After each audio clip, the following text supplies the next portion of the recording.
오늘 주일 아침에 우리에게 주신 하나님의 생명의 말씀은 신약성경 316페이지 에베소서 6장 1절에서 3절까지 말씀입니다.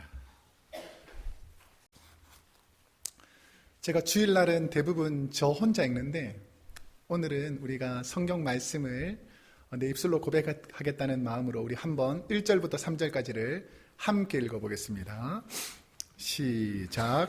자녀들아, 주 안에서 너희 부모에게 순종하라. 이것이 옳으니라. 내 아버지와 어머니를 공경하라. 이것은 약속에 있는 첫 계명이니 이로써 내가 잘되고 땅에서 장수하리라. 아멘.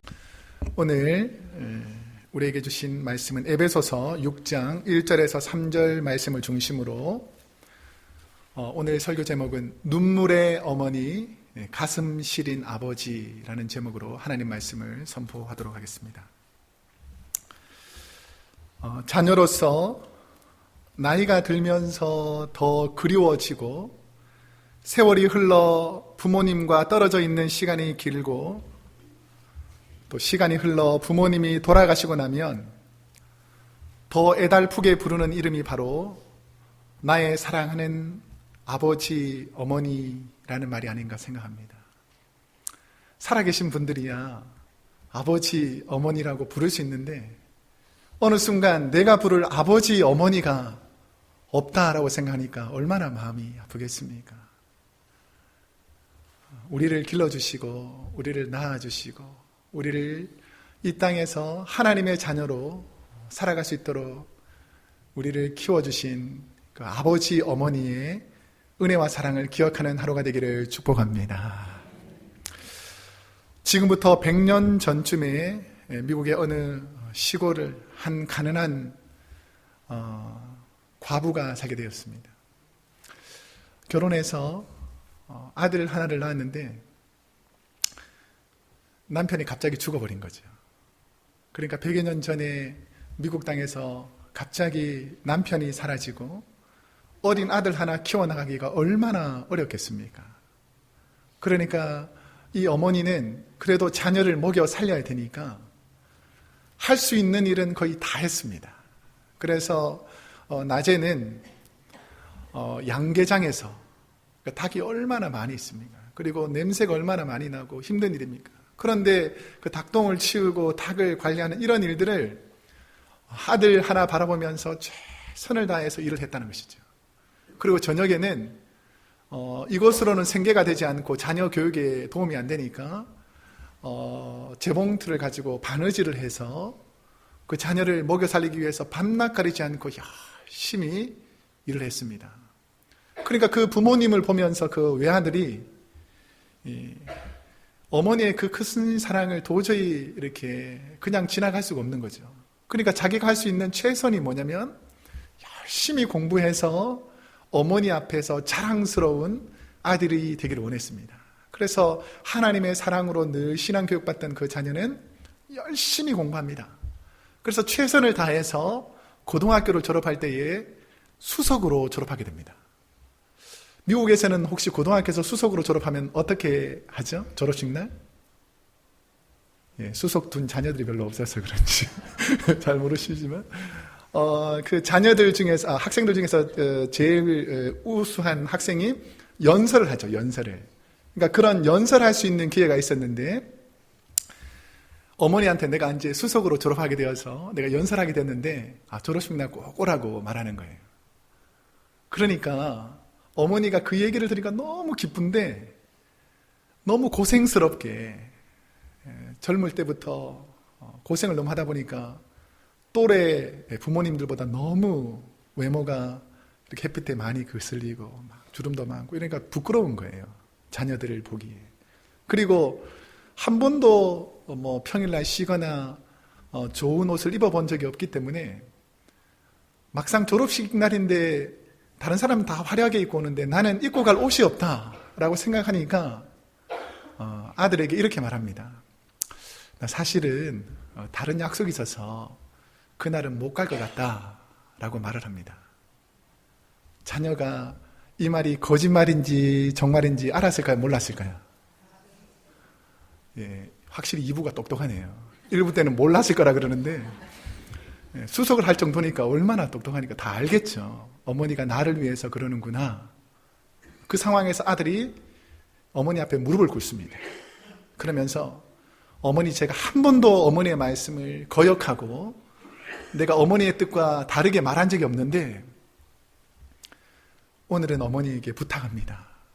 제발 제 졸업식에, 마지막 졸업식에 어머니가 오지 않으면 나는 이 졸업식에 상을 받는 게 아무 의미가 없습니다. 왜냐하면 나를 키워주신 그 어머니의 기쁨이 되기 위해서 내가 최선을 다해서 공부해서 마지막 졸업식 할 때에 이 수석으로 졸업한 이 메달을 줄 때에 내가 어머니를 생각하면서 이렇게 공부했는데 어머니가 이 졸업식에 참석하지 않으면 나는 그 의미가 아무것도 없습니다. 라고 설득합니다. 그러니까 이 아들의 설득에 못 이겨서 어머니가 졸업식에 참석하죠. 그런데 앞쪽에 앉아있지도 못하고 혹시나 내 아들이 누가 될까봐 제일 식장 제일 끝에 졸업식장이 있습니다. 그런데 이 자녀가 졸업식 그 연설문을 쫙 읽고 나서 마지막에 내가 여기까지 하나님의 은혜와 사랑으로 졸업하게 된 것은 나를 사랑으로 길러주신 우리 어머니 때문입니다. 라고 말하면서 그 메달과 그 마지막 졸업장을 가지고 제일 끝쪽 어머니에게 달려갑니다. 그래서 그 목에다 걸어드리고 자기의 졸업장을 어머니께서 받으셔야 된다라고 말합니다. 이분이 바로 미국의 28대 대통령인 윌슨 대통령입니다. 그래서 이분이 재임 기간 동안에 하나님의 은혜로 공부를 열심히 해서 대통령까지 이르게 됩니다. 그래서 대통령이 되어서 제일 먼저 한 일이 뭐냐면 1914년에 그는 국회의원들의 동의를 얻어서 5월 둘째 주 주일에 어린이들의 가슴 속에 어머니의 사랑을 심겨주기 위해서 이 땅에 어머니를 잃어버린 모든 사람들에게 어머니의 사랑을 심겨주고자 Mother's Day, 어머니 날을 만들게 됩니다. 그래서 지금 우리가 달고 있는 이 붉은 카네이션이 뭐냐면 그 뜨거운 어머니의 사랑을 잊지 말자라고 해서 붉은 카네이션을 달게 되었다는 것이죠. 이 땅의 어머니들은 다 위대한 분인 줄로 믿습니다. 그래서 이 사랑을 통해서, 이 한 사람의 헌신을 통해서 어머니를 사랑하고 부모님을 사랑하는 일들이 시작되기 시작했다는 것이죠. 오늘은 절기로 보면 어버이 주일입니다. 출애굽기 20장에 보면 하나님께서 구약의 많은 계명 중에서 10가지 계명을 주시죠. 이것을 10계명이라 그럽니다. 첫 번째부터 네 번째까지 계명은 하나님을 경외하라는 말씀, 하나님의 중심에 되는 계명들이 있습니다. 하나님을 경외하고 다른 우상을 섬기지 말고 하나님의 이름을 함부로 사용하지 말고 안식일을 기억하여 거룩하게 지키라는 하나님을 향한 말씀을 하시고 인간을 향한 5번째부터 10번째 계명을 말씀하시면서 제일 첫 번째 인간을 향한 계명이 뭐죠? 내 부모를 공경하라 라고 말씀합니다. 자녀들이 부모에게 해야 할 자세를 성경 말씀에서 요약해 본다면 내 부모를 공경하라, 존경하라, 섬기라, 사랑하라는 말씀들로 요약될 수 있습니다. 오늘 우리가 읽었던 에베소서 또한 성령의 감동으로 바울이 쓴 귀한 하나님의 말씀인데 이 에베소를 향한 편지 중에서 부모님을 공경할 것에 대해서 여러 번 강조합니다. 에베소서는 신학적으로 우리가 보면 교회서신이라고 하는데 또 다른 말로는 가정을 향한 서신이라고 말씀합니다. 왜냐하면 그 이유는 에베소서 5장 후반부하고 에베소서 6장 부분에서 가정에서 부모가 어떻게 신앙생활을 해야 하는지, 그리고 부모가 자녀를 어떻게 교육해야 되는지, 그리고 부부들이 어떻게 신앙생활을 해야 되고 자녀들은 부모님을 어떻게 섬겨야 하는지에 관해서 말씀하고 있습니다. 자, 우리가 깊이 생각해야 될 것은 오늘 말씀을 듣는 저와 여러분에게 하나님 앞에서 나는 우리의 부모님을 어떻게 생각해야 되는가를 깊이 묵상하면서 이 말씀을 드려야 합니다. 하나님께서는 저와 여러분에게 왜 부모님을 공경하라고 했겠습니까? 자, 오늘 본문 1절 말씀을 우리 한번 함께 읽어보겠습니다. 시작. 자녀들아, 주 안에서 너희 부모에게 순종하라. 이것이 옳으니라 라고 말씀합니다. 제가 말씀을 묵상하면서 제게 가장 와닿는, 올해 가장 와닿는 부분은 주 안에서라는 말씀입니다. 주 안에서. 당시 에베소 지역은 이방 문화 속에서 우상을 섬기는 사람들이 많았습니다. 그래서 부모 중에서는 술과 방탕한 삶을 사시는 분들도 있었습니다. 이 말씀을 잘 묵상해야 되는 것은 뭐냐면 부모님의 말씀은 무조건 순종하라는 이 말씀이 아닙니다. 자세히 보세요. 어디 안에서 너희 부모를 순종하라 그랬습니까? 주 안에서 너희 부모를 순종하라는 것입니다. 그러니까 타락한 문화, 방탕한 문화, 우상 문화 속에서도 오늘 본문의 이 부모님들은 어떤 부모님이냐면 초대교회에 온갖 박해와 시기와 예수 믿는 사람들을 죽이는 그 어려움과 환난 속에서도 하나님을 의지하고 믿는 이 부모님을 보면서 너희가 그 부모님의 신앙을 본받아 순종하라 라는 말씀입니다. 어릴 때 학교에서 너무나 엉뚱한 말과 행동을 하여서 학교에서 이상한 아이로 비난받던 아인슈타인이 있었습니다. 아인슈타인은 모든 교사들이 쟤는 정상이 아니다. 말하면 자꾸 엉뚱한 얘기를 하고 쓸데없는 얘기를 너무 많이 한다. 그러니까 너무 지혜롭고 총명한 아이를 선생님이 컨트롤 못하는 거죠. 그리고 친구 아이들도 계속해서 그 친구를 비난하고 욕하기에 바쁩니다. 그런데 유일하게 이 아이를 끝까지 사랑하고 그 아이 편에서 얘기해 주는 분이 있습니다. 누굴까요? 어머니라는 겁니다. 세상에 아무리 사람들이 악하고 비난하고 욕한다 할지라도 어머니는 그 자녀를 향해서 끝까지 보호하고 감싸주는 것이 바로 부모님이라는 것이죠. 이 아인슈타인이 세상의 소리를 듣지 않고 어머니의 그 귀한 사랑 때문에 결국은 전 세계가 인정하는 세계적인 물리학자가 되게 됩니다. 어머니는 자녀를 향한 사랑이 끝없다는 것이죠. 예. 아마 어머니한테 전화 오느라고 이렇게 전화하고 있는데, 참고로 제가 이걸 안 하려고 그랬는데 한번 해야 되겠어요. 왜냐하면 전화기가 자꾸 울려서 좋은 아름다운 음악을 들리니까 이게 기쁜 일이 아닙니까? 누가 걸었는지 모르지만. 그래서 제자훈련 시간에는 성경 공부 시간에 벨이 울리면 어떻게 하죠? 예, 아이스크림을 삽니다. 그래서 교인들한테 한 200명 정도 아이스크림 사려면 너무 부담스러우니까 성가대에만 사는 걸로 이렇게 하면 여러분이 배가 아프겠죠? 그래서 성가대 1년 내내 고생도 많은데, 그래서 다음부터 전화기가 울리면 내가 성가대 아이스크림 사겠습니다. 이런 마음으로, 자, 빨리 끄지 않으면 성가대 아이스크림 사는. 자, 이 부분은 설교에서 편집이 될 겁니다. 걱정하지 마시고. 자, 여러분의 기억 속에서 아버지, 어머니는 어떤 모습입니까? 여러분이 생각할 때 아버지, 어머니는 어떤 모습으로 기억이 됩니까? 우리가 세대를 살 때 우리 부모님 세대는, 우리 소망이나 어르신들의 아버지 세대는 전쟁도 있고 아픔도 있고 어려움 많은 시대였잖아요. 그래서 자녀를 위해서는 무엇이든지 양보하고 희생하던 어머니의 모습들이 많이 기억납니다. 자신이 배가 줄이며 냉수를 마시면서도 자녀를 위해서는 따뜻한 미소로 나는 괜찮다 말씀하시는 분이 바로 나를 키워주신 부모님 세대였다는 것입니다. 제가 지난 목요일 저녁에 아내가 아이들이 좋아하는 짜장면을 만들어서 저녁을 먹게 되었습니다. 그러니까 우리 집에는 약간 잡이 이렇게 분리되어 있는데, 아내가 음식을 만들면 저희 집 제일 막내가, 둘째 아이가 음식을 이렇게 나릅니다. 식탁으로.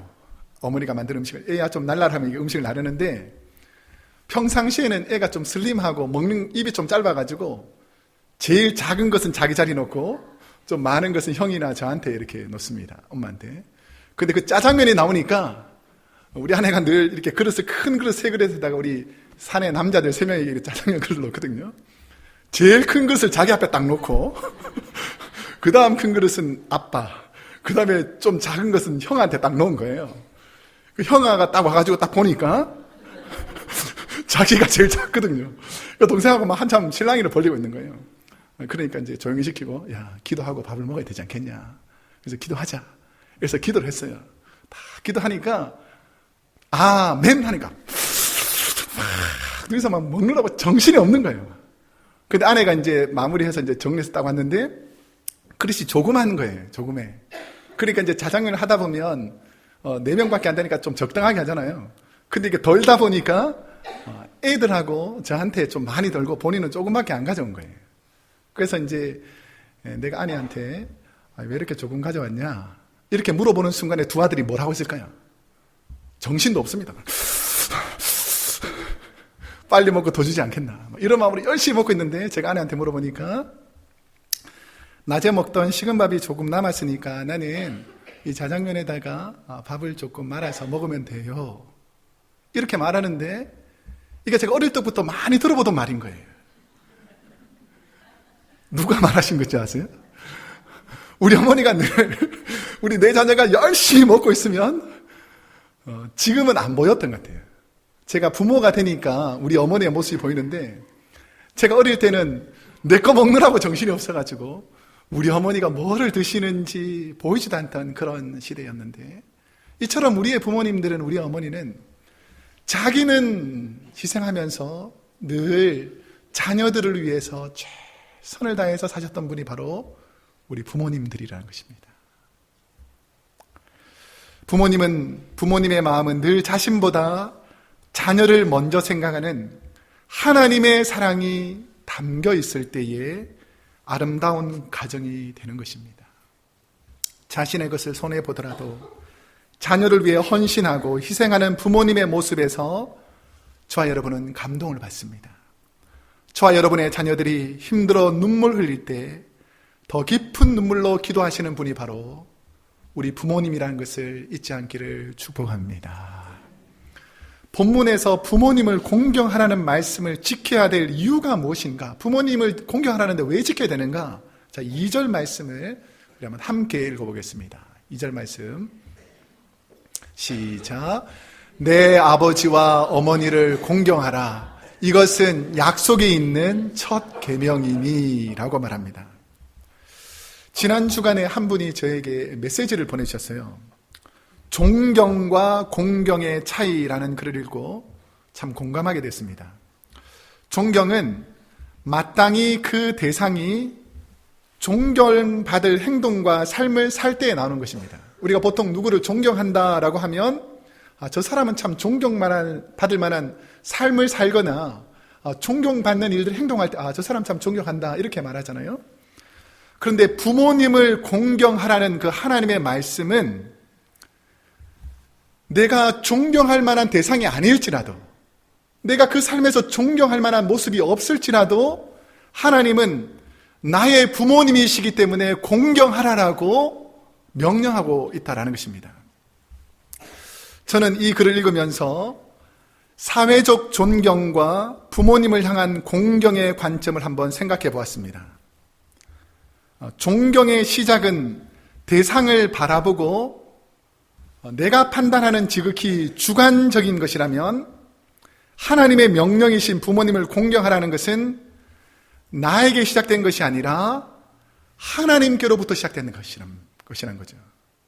존경은 내가 이 사람 존경할 만하다 내가 생각하는 것인데 하나님께서 부모를 공경하라라는 말씀은 내게서 시작된 것이 아니라 하나님께서 우리에게 말씀하신 것이기 때문에 더 깊이 생각해 봐야 된다는 것입니다. 그러면 왜 하나님께서 우리 부모님을 공경하라 그랬을까? 지난 5월 3일 미국 위스콘신주에서 매너사시라는 곳에 조너던과 에린 스토펠이라는 부부가 자녀 3명과 함께 산책을 나갑니다.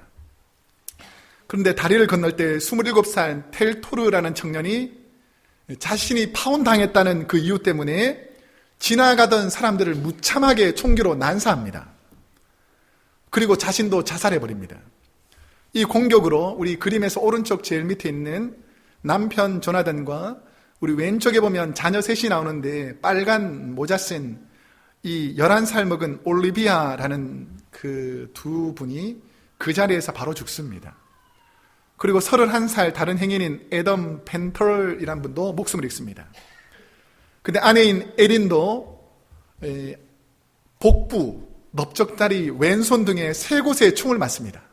그러니까 총기를 세 곳 맞고 피를 흘리면 사람이 제정신이 아니고 자기가 고통스러워서 주위가 돌아봐지지 않는데 이 다리가 한 10m 정도 되는데 아버지가 먼저 총을 맞으면서 이렇게 겨우 버티다가 쓰러진 다음에 어머니가 자기도 총을 3방이나 맞았는데 자기 두 자녀 7살 먹은 에자르, 5살 딸인 셀라라는, 그러니까 왼쪽에 있는 검은 옷 입은 아이가, 검은 모자 쓴 아이가 에자르라는 아이고, 흰 모자 쓴 아이가 5살 셀라라는 아이인데, 자기도 지금 총에 맞아서 3방이나 맞아서 지금 고통스러운데 초자연적인 힘을 내어서 10m를 걸어가서 두 자녀를 감쌉니다. 그리고 다리 밖으로 몰아내면서 그 큰아들에게 이렇게 말합니다. 빨리 나가서 경찰에게 요청해서 이 상황을 알려라. 빨리 경찰관들을 주위 사람들에게 알려서 부르라 라고 말합니다. 이 여성 에린이라는 여인은 교회에서, 가정에서 늘 하나님의 자녀로 살았습니다. 평범한 주부로 살았는데 갑자기 하루아침에 이런 고난의 일이 생겼다는 것이죠. 경찰들이 말하는 것은 뭐냐면 이 에린이라는 어머니 덕분에 아이가 빨리 신고해서 추가적인 고통은 없어졌다라고 말하는데, 치료를 맡았던 데타 클라크라는 메디컬 센터의 레이 조건이라는 박사는 CNN의 인터뷰에서 이렇게 말한다는 것이죠.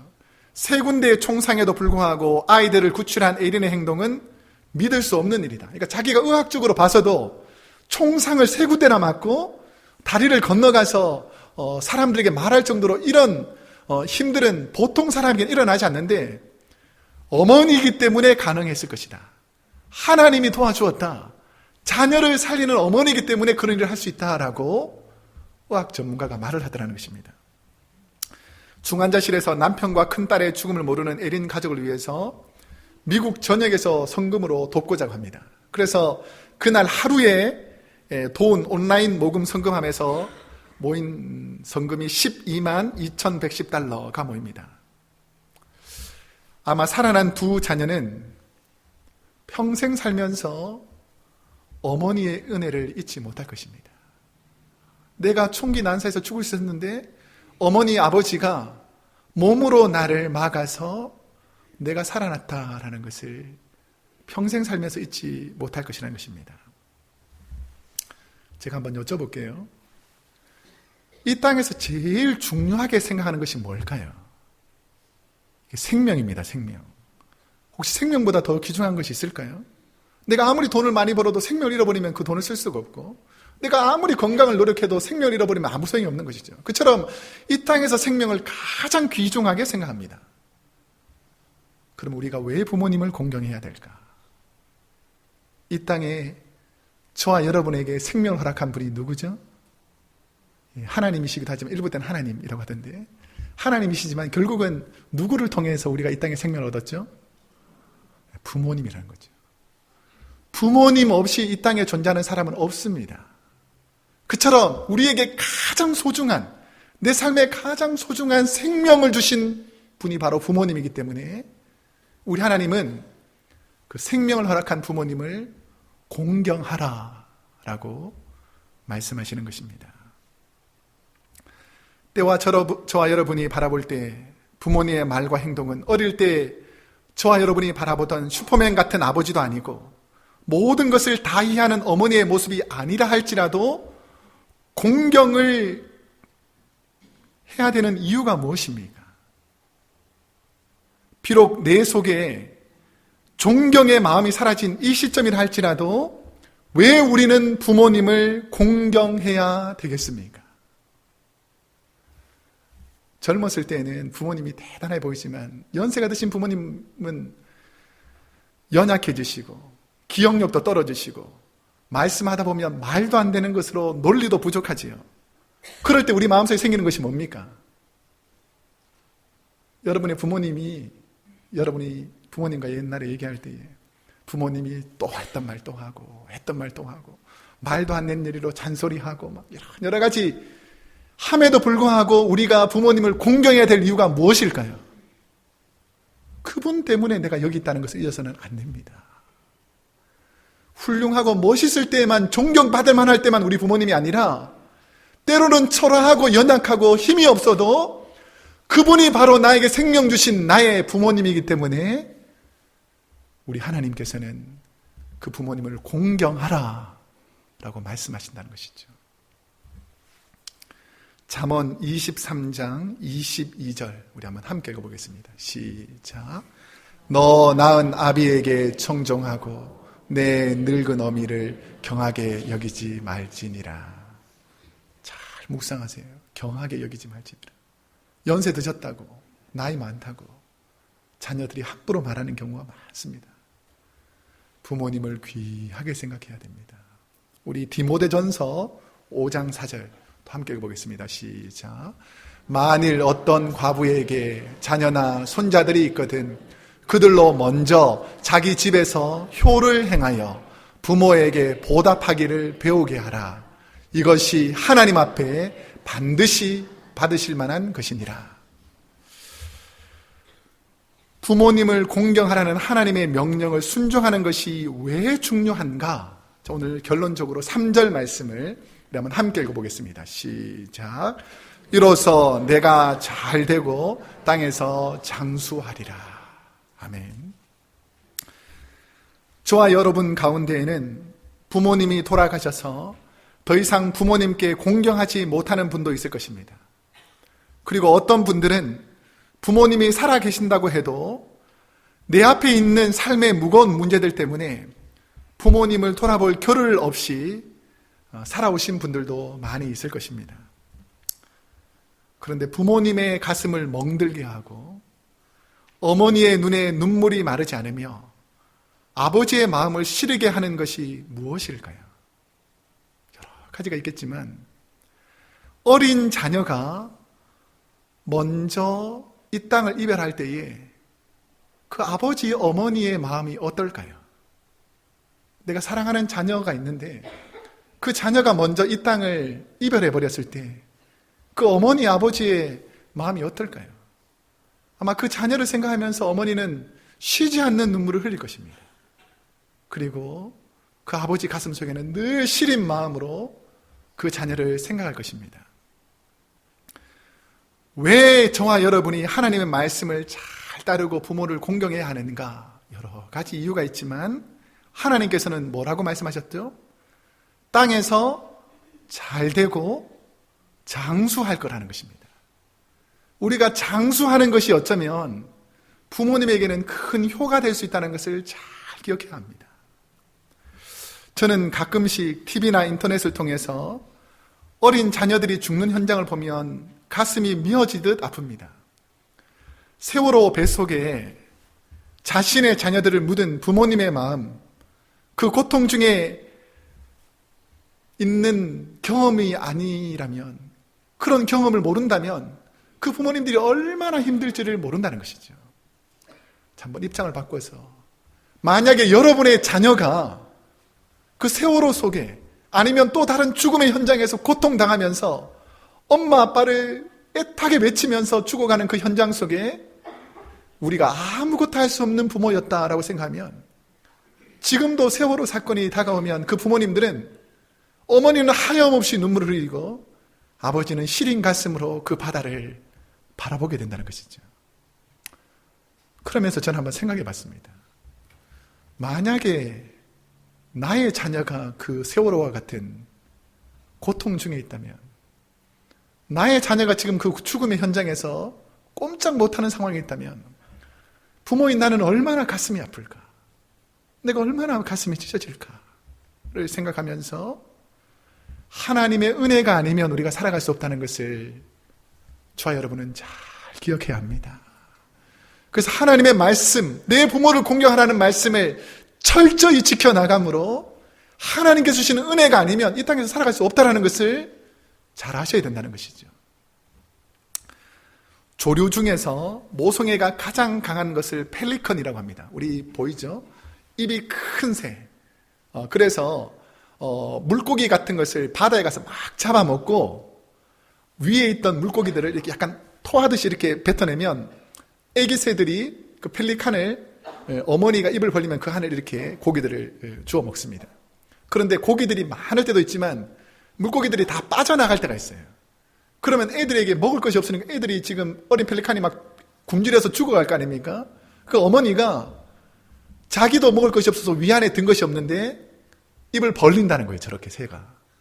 그러면 아무것도 모르는 그 자녀들은 어머니의 목 부분을 이렇게 쪼아가지고 결국 어머니가 그 자녀를 위해서 자기의 목에 있는 살을 다 뜯어먹는 자녀 때문에 죽어가는 새가 바로 펠리칸이라고 합니다.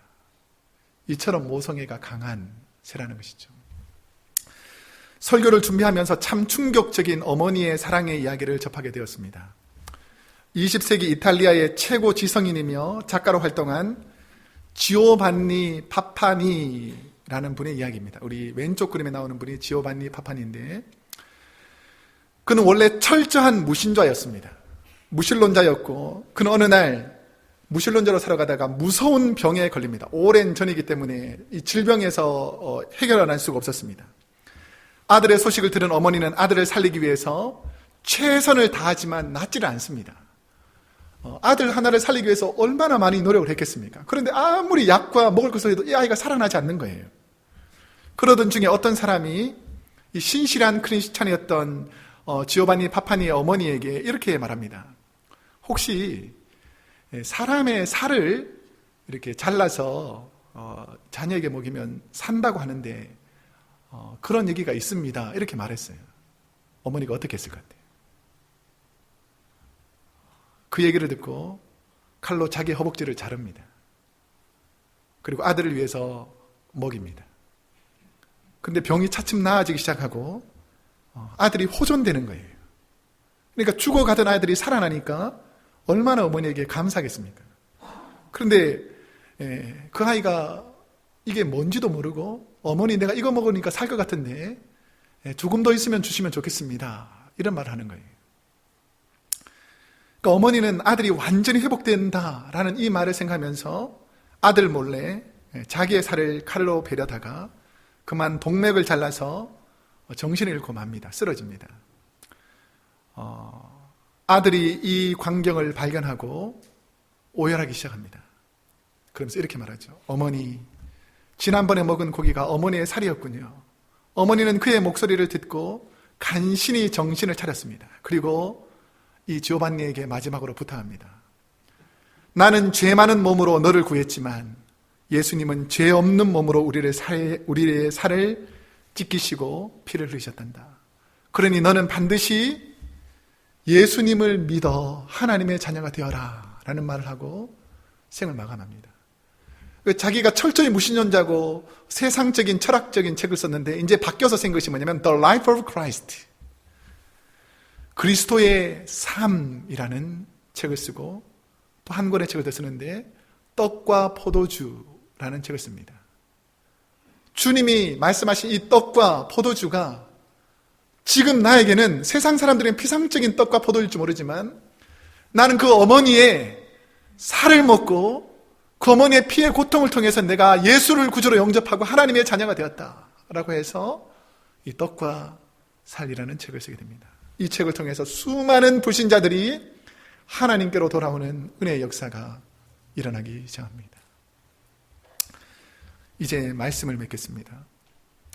하나님께서는 저와 여러분을 살리고자 하나밖에 없으신 독생자 예수님을 십자가에 손과 발을 못 박고 과시관을 씌우고 옆구리에 창으로 찔러서 물과 피를 흘리며 우리의 죄를 사하시고자 돌아가셨습니다.